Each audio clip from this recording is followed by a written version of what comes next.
wheel balancer, DSP base wheel balancing unit. DSP means digital signal processing.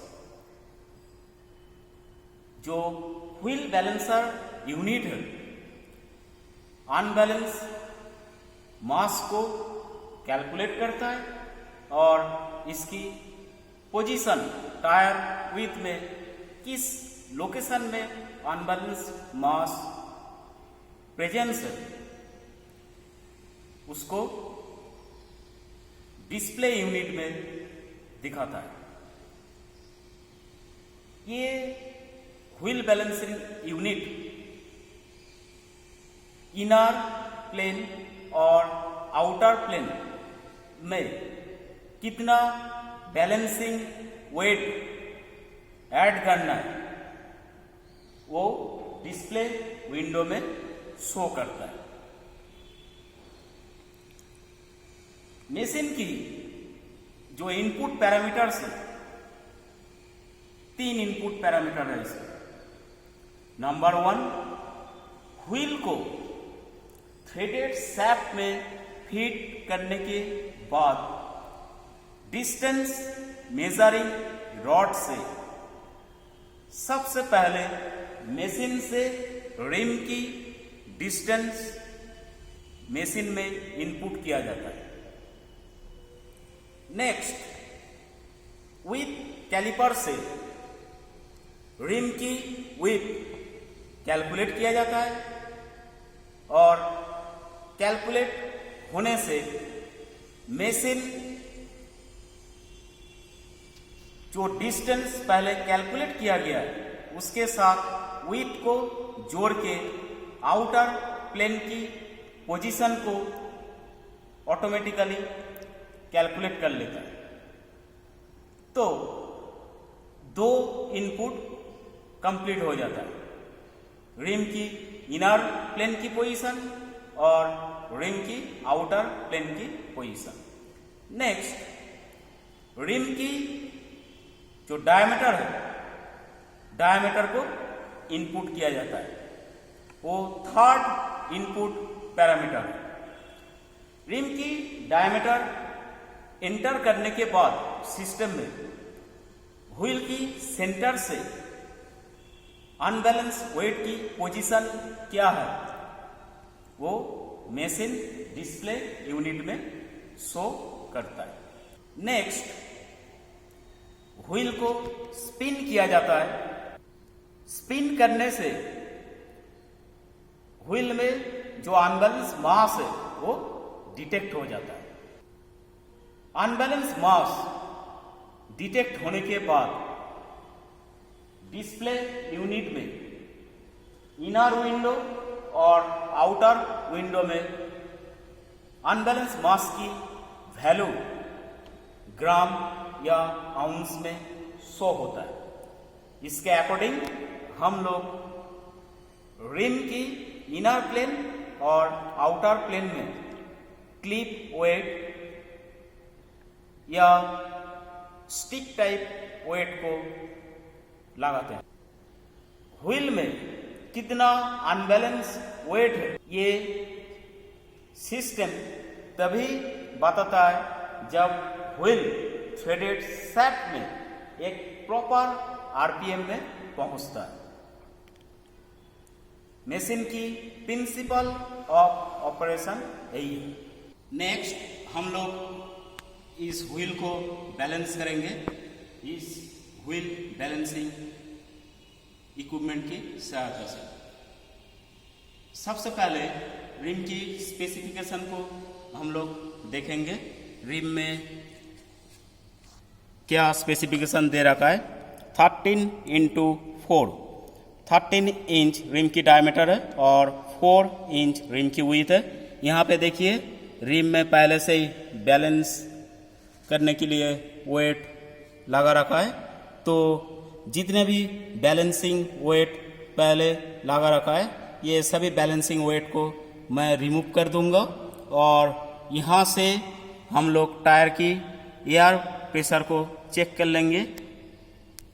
ये check करना है कि tyre proper inflate है या नहीं है। तो ये टायर प्रेशर गेज की सहायता से हम लोग इसकी प्रेशर को चेक कर रहे हैं। अभी ये देखिए 33 PSI है, जो मैन्युफैक्चरर रेकमेंड करता है उसके अकॉर्डिंग है।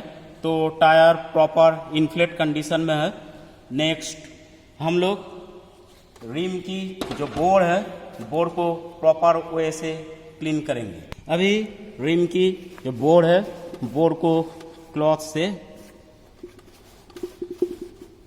क्लीन कर दिया ताकि ये थ्रेडेड शैफ्ट में प्रॉपर वे से फिट हो पाए, और रिम को भी क्लीन कर देना है।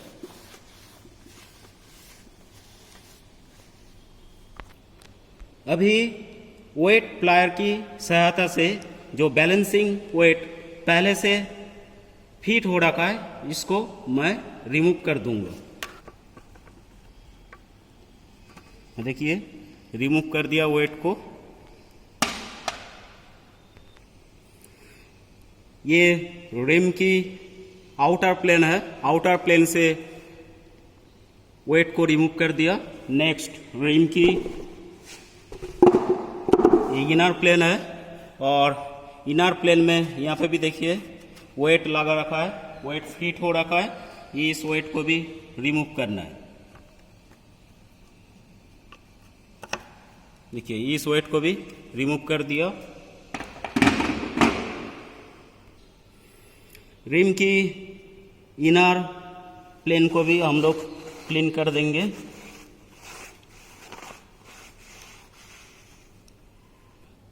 रिम में जो सेंट्रल होल दे रखा है उसके अकॉर्डिंग कोन को सिलेक्ट करना है। तो जो कोन व्हील सीटिंग कोन बताया था मैंने, 3 टाइप का कोन दे रखा था, टाइप 1, टाइप 2 और टाइप 3। इसमें से टाइप 1 जो कोन है, टाइप 1 कोन देखिए यहाँ से प्रॉपर वैसे से फिट आ रहा है। तो टाइप 1 कोन को हम लोग यूज़ करेंगे व्हील को फिट करने के लिए थ्रेडेड शैफ्ट में। तो मशीन में ये थ्रेडेड शैफ्ट था जहाँ पे व्हील को फिट करना है। ये पोर्शन था फ्लेंज, और इसमें एक कॉनिकल स्प्रिंग है।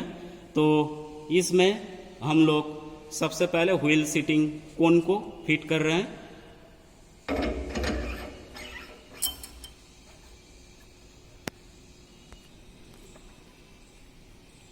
इसमें व्हील सीटिंग कोन को रिम की इनर साइड में यूज किया गया है। इसको बोलता है बैक कोन व्हील सेटिंग। अभी व्हील को हम लोग थ्रेडेड शैफ्ट में फिट कर रहे हैं।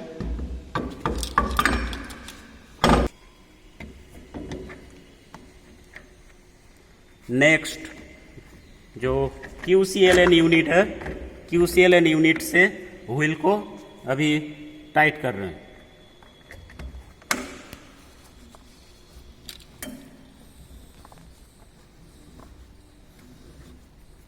व्हील को टाइट करते समय व्हील को घुमा के टाइट करना है ताकि व्हील प्रॉपर वे से फिट हो सके। अभी व्हील को मैं फाइनली टाइट कर रहा हूँ।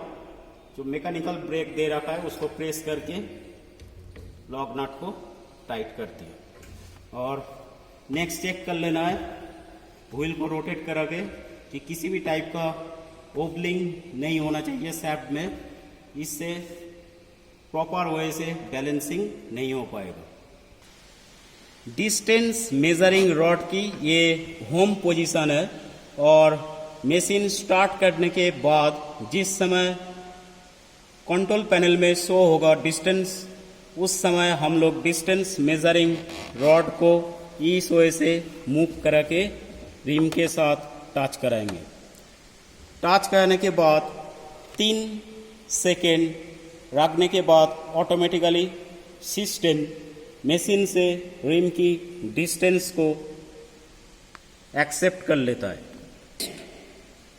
नेक्स्ट डिस्टेंस मेजरमेंट के बाद डिस्टेंस मेजरिंग रॉड को होम पोजीशन में रखना है। डिस्टेंस मेजरिंग रॉड से रिम की डिस्टेंस मशीन से कितना है पुट करने के बाद डिस्प्ले पैनल में शो होता है विथ मेजरमेंट। तो विथ मेजरमेंट करने के लिए हम लोग विथ कैलिपर को यूज करेंगे और विथ कैलिपर को हम लोग इस वे से रिम के साथ टच कराएंगे इनर प्लेन और आउटर प्लेन पोर्शन में।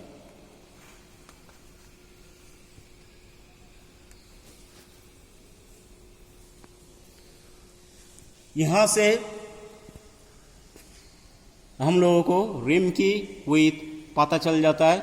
जो एंगुलर स्केल है, एंगुलर स्केल में देखिए पॉइंटर 4 के साथ मैच हुआ, इट मीन्स रिम की विड्थ 4 इंच है जो रिम में पहले से लिखा हुआ था। अभी मशीन की एमसीबी स्विच को मैं ऑन कर रहा हूं और ऑन करने के बाद जो डिस्प्ले यूनिट है इनर और आउटर यहाँ पे वर्जन शो होगा और मशीन को एवरीडे इनिशियली ऑन करने के बाद 15 मिनट्स वेट करना चाहिए ताकि मशीन स्टेबलाइज कंडीशन में आ जाए। तो अभी एमसीबी को मैं ऑन कर रहा हूँ। वर्जन शो हुआ, वर्जन शो होने के बाद इनर और आउटर विंडो में 0 आ रहा है। मशीन इनिशियली ऑन होने के बाद यहाँ पे देखिए लेड लाइट ग्लो हो रहा है एलसीवी के लिए, light commercial vehicle. Next rim selection हो रहा है बाय डिफॉल्ट स्टील रिम और टच कीपैड में यहाँ पे देखिए ये लेड लाइट ग्लो कर रहा है, it means dynamic balancing mode में है। अगर स्टैटिक बैलेंसिंग करना है तो इस साइड का जो स्विच है इसको प्रेस करना है, उससे इस साइड वाला लेड लाइट ग्लो करेगा, मीन स्टैटिक बैलेंसिंग मोड में मशीन आएगा। नेक्स्ट ये देखिए नॉर्मल और fine mode of measurement, by default ये normal mode of measurement show कर रहा है और rim parameter by default inch में ले रहा है, इंच लेड लाइट ग्लो कर रहा है और अनबैलेंस वेट ग्राम और आउंस बाय डिफॉल्ट ये ग्राम में शो हो रहा है। अभी मैं डिस्टेंस मेजरिंग रॉड को रिम में लगा रहा हूं। देखिए डिस्टेंस शो हो रहा है 3.8 इंच, ऑटोमेटिकली ले लिया। नेक्स्ट यहाँ पे शो हो रहा है WID विथ, रिम की विथ शो हो रहा है 4.9। हम लोग मैनुअली व्हील को घुमा के इसको इंक्रीज या डिक्रीज कर सकते हैं। तो रिम में इसकी विड्थ लिखा था 4 इंच, तो हम लोग इसको 4 में सेट कर रहे हैं। देखिए ये 4 में सेट हो गया है। नेक्स्ट ऑटोमेटिकली मशीन इसको ले लिया, अदरवाइज हम लोग एंटर की को प्रेस करते हैं। नेक्स्ट डायमीटर मेजरमेंट, अभी डायमीटर देखिए हम लोग फिर से व्हील को घुमा रहे हैं। डायमीटर इसमें था 13 इंच, देखिए 13 आ गया है। नेक्स्ट मशीन ऑटोमेटिकली इसको भी कंसीडर कर लिया। नेक्स्ट यहाँ पे शो हो रहा है स्टील रिम, तो ये रिम स्टील का है, अदरवाइज हम लोग अपवर्ड या डाउनवर्ड एरो को प्रेस करके रिम सिलेक्शन कर सकते थे।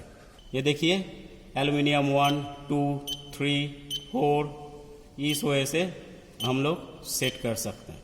अभी हम लोग स्टील रिम सेट किया। नेक्स्ट एंटर, एंटर की प्रेस करने के बाद इनर और आउटर विंडो में 0 0 शो हो रहा है। अभी नेक्स्ट हम लोग व्हील को स्पिन करेंगे। व्हील को स्पिन करने के लिए व्हील गार्ड को व्हील के ऊपर रखना है। देखिए व्हील गार्ड को नीचे करने के बाद यहाँ पे बैलेंसिंग वेट भी कैलकुलेट होगा और बैलेंस किस पोजीशन में वो भी बताएगा। देखिए अभी इनर और आउटर विंडो में डिफरेंट शो हुआ 65 और 20 ग्राम वेट। नेक्स्ट मैं व्हील गार्ड को ओपन कर रहा हूं और व्हील गार्ड को ओपन करने के बाद किस लोकेशन पे वेट को फिट करना है, इसके लिए व्हील को घुमाना है और व्हील घुमाने के बाद जैसा ही यहाँ पे पूरा लेड लाइट ग्लो होगा, 7 सेगमेंट है इसमें, पूरा लेड लाइट आ जाएगा, तो उस जगह पे हम लोग पर्टिकुलर वेट को रिम में फिट करेंगे। पहले मैं इनर विंडो का ऑपरेशन कर रहा हूँ। देखिए मैं व्हील को रोटेट कर रहा हूँ।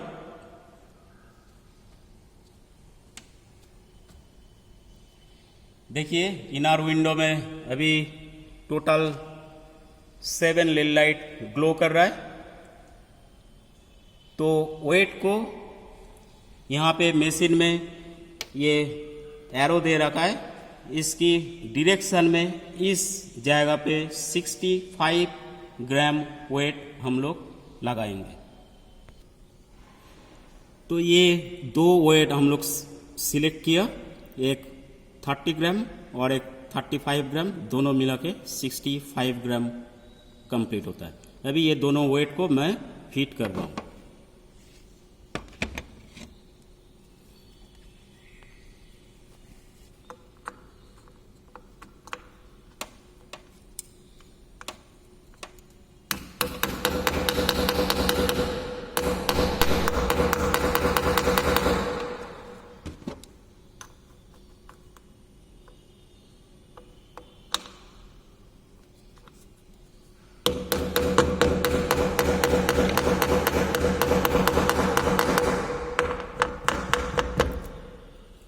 ये इनर साइड में मैंने 2 वेट लगा दिया, एक 30 और एक 35। नेक्स्ट हम लोग आउटर प्लेन में वेट को ऐड करेंगे। तो मैं व्हील को घुमा रहा हूँ और व्हील को घुमाने के बाद जिस पोजीशन में जाके आउटर विंडो में 7 लेड लाइट ग्लो होगा, एरो की डायरेक्शन के अकॉर्डिंग उसी जगह में 20 ग्राम वेट को ऐड करेंगे।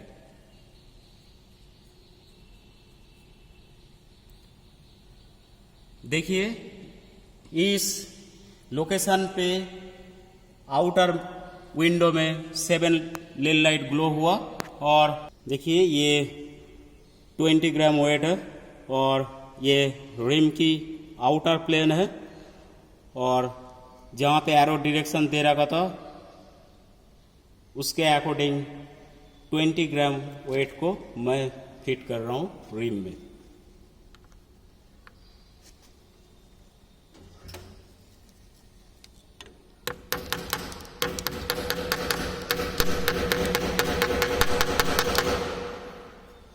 वेट को मैंने फिट कर दिया रिम में और नेक्स्ट व्हील को फिर से स्पिनिंग करना है।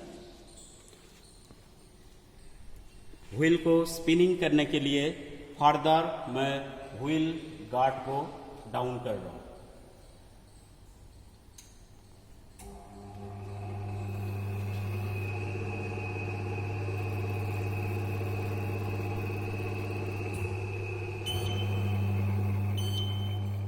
देखिए वेट ऐड कर दिया और वेट ऐड करने के बाद फाइनली इनर और आउटर में दोनों जगह में 0 हो चुका है। इट मीन्स व्हील बैलेंस हो चुका है और ये व्हील रेडी है व्हीकल में फिट करने के लिए। नेक्स्ट व्हील गार्ड को मैं ओपन कर रहा हूँ। ओपन करने के बाद व्हील को मैं रिमूव करूँगा। व्हील को रिमूव करने के लिए सबसे पहले क्विक रिलीज लीवर को मैं प्रेस कर रहा हूं। देखिए प्रेस करने के बाद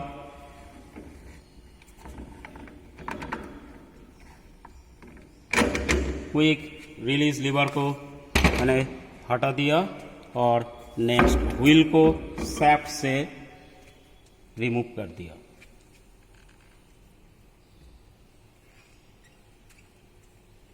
नेक्स्ट क्विक रिलीज लीवर को शाफ्ट में लगा दिया। अभी मशीन की मेंटेनेंस पॉइंट्स के बारे में कुछ हिंट्स देना है, ताकि किसी भी टाइप का फॉल्ट मशीन में ना आए और बेस्ट पॉसिबल एक्यूरेसी में हम लोग व्हील को बैलेंस कर सकें। सबसे पहले मेंटेनेंस करने के लिए एक पॉइंट का ध्यान देना है। मशीन की जो पावर बटन है, पावर बटन को सबसे पहले ऑफ करना है और इसके बाद मेंटेनेंस या रिपेयर वर्क के लिए प्रोसीड होना है। इस पॉइंट में एक नंबर में आता है मशीन की जो सराउंडिंग एरिया है, इस एरिया को प्रॉपर वे से क्लीन रखना है। मशीन की क्लीनलीनेस को मेंटेन करना है और मशीन के आसपास में अगर कोई टूल्स, इक्विपमेंट्स इस टाइप का रखा होगा जो मशीन के साथ रिलेटेड नहीं है, तो उसको उस पोजीशन से हटा देना। नेक्स्ट नंबर 2, मशीन की जो फाउंडेशन बोल्ट है, देखिए यहाँ पे एक फाउंडेशन बोल्ट है, इसकी ऑपोजिट साइड में वहाँ पे फाउंडेशन बोल्ट है और लेफ्ट साइड में भी 2 फाउंडेशन बोल्ट है और इसकी रियर साइड में वहाँ पे एक फाउंडेशन बोल्ट है। ये चारों फाउंडेशन बोल्ट को 6 मंथ में चेक करना चाहिए कि ये प्रॉपर वे से टाइट है या नहीं है।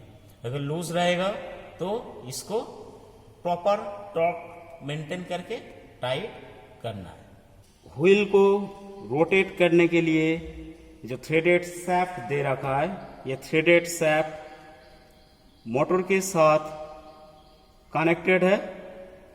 जो मोटर कैबिनेट के अंदर है और मोटर में ड्राइवर पुली है और इस शाफ्ट में ड्रिवेन पुली है, तो driver to driven pulley by belt power transmission हो रहा है। तो कैबिनेट के अंदर जो बेल्ट है, उस बेल्ट को 6 मंथ में एक बार चेक करना है कि बेल्ट की टेंशन प्रॉपर है या नहीं है। अगर बेल्ट की टेंशन प्रॉपर नहीं रहेगा तो बेल्ट टेंशन को एडजस्ट करना है।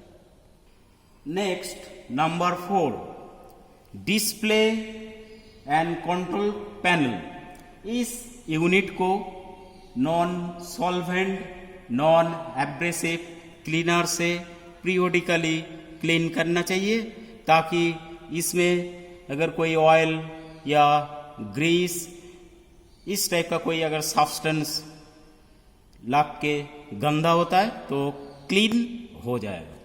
Next, MCD unit, meet centre device. इसमें व्हील को जिस समय माउंटिंग करना है या रिमूविंग करना है उस समय केयरफुली करना चाहिए, ताकि व्हील इसके ऊपर कहीं गिर ना पड़े। गिरने से मशीन की एक्यूरेसी डैमेज हो सकता है। और नंबर 6, व्हील माउंटिंग एसेसरीज। जो फ्लेंज है, ये फ्लेंज यूनिट है, इस फ्लेंज यूनिट और जो शाफ्ट है, इसमें मशीन ऑयल देना चाहिए रास्ट को प्रिवेंट करने के लिए। नंबर 7, अगर इसमें एक्सेसिव ऑयल या ग्रीस लग जाता है तो उसको वाइप ऑफ करना चाहिए। उसको क्लॉथ से एक्सेसिव ऑयल ग्रीस को क्लीन कर देना चाहिए।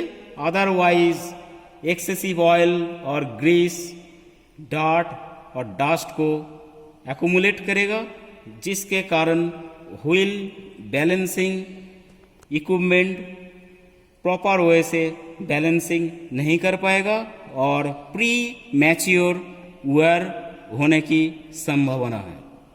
नेक्स्ट नंबर 8, व्हील सीटिंग कोन और QCLN दोनों यूनिट में ऑयल अप्लाई करना चाहिए ताकि इसकी क्लीनलीनेस और लाइफ मेंटेन हो सके। एक्सेसिव ऑयल वाइप ऑफ कर देना चाहिए। व्हील गार्ड सपोर्ट, ये जो लिंकेज है, इस लिंकेज में थिन कोट अप्लाई करना चाहिए ग्रीस की, ताकि जिस समय ब्रैकेट की मूवमेंट होगा, उस समय किसी भी टाइप का कोई नॉइस ना आए। और यहाँ पे देख सकते हैं एक सेल्फ लॉकिंग डिवाइस दे रखा है। जिस समय व्हील गार्ड की ब्रैकेट जाके इसमें प्रेस होगा, उसी समय व्हील स्पिनिंग होगा, अदरवाइज व्हील रन नहीं करेगा MCD शाफ्ट में। नेक्स्ट, ये जो जोन है मशीन की अपर पार्ट है, और इस अपर पार्ट में ये जो ट्रे है, इस ट्रे में बैलेंसिंग वेट को रखा गया है, व्हील बैलेंसिंग वेट। तो व्हील बैलेंसिंग वेट की जो ट्रे है, इसको पीरियोडिकली क्लीन करना चाहिए ताकि ये ट्रे डस्ट और डार्ट फ्री रहे। डिस्टेंस मेजरिंग रॉड को क्लीन करना चाहिए सॉफ्ट और ड्राई क्लॉथ से। डिस्टेंस मेजरिंग रॉड का ये फेस, फ्रंट फेस जाके रिम के साथ टच होता है डिस्टेंस को मेजरमेंट करने के लिए।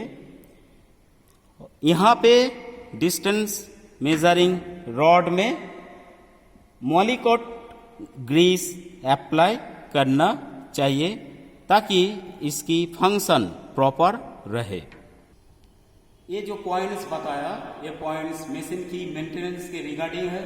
मशीन को किस वे से आपकी रखना है, मशीन की एक्यूरेसी को किस वे से मेंटेन किया जाता है। अगर मशीन में कोई मेजर फॉल्ट आता है तो सर्विस टेक्नीशियन के साथ कांटेक्ट करना चाहिए, और इस मशीन को यूज करके किस वे से व्हील को बैलेंस करना है, इसकी जो प्रोसीडियर है उस प्रोसीडियर को फॉलो करना है ताकि मशीन की प्रॉपर वे से एक्यूरेसी मेंटेन हो सके और मशीन प्रॉपर वे से हैंडल हो सके।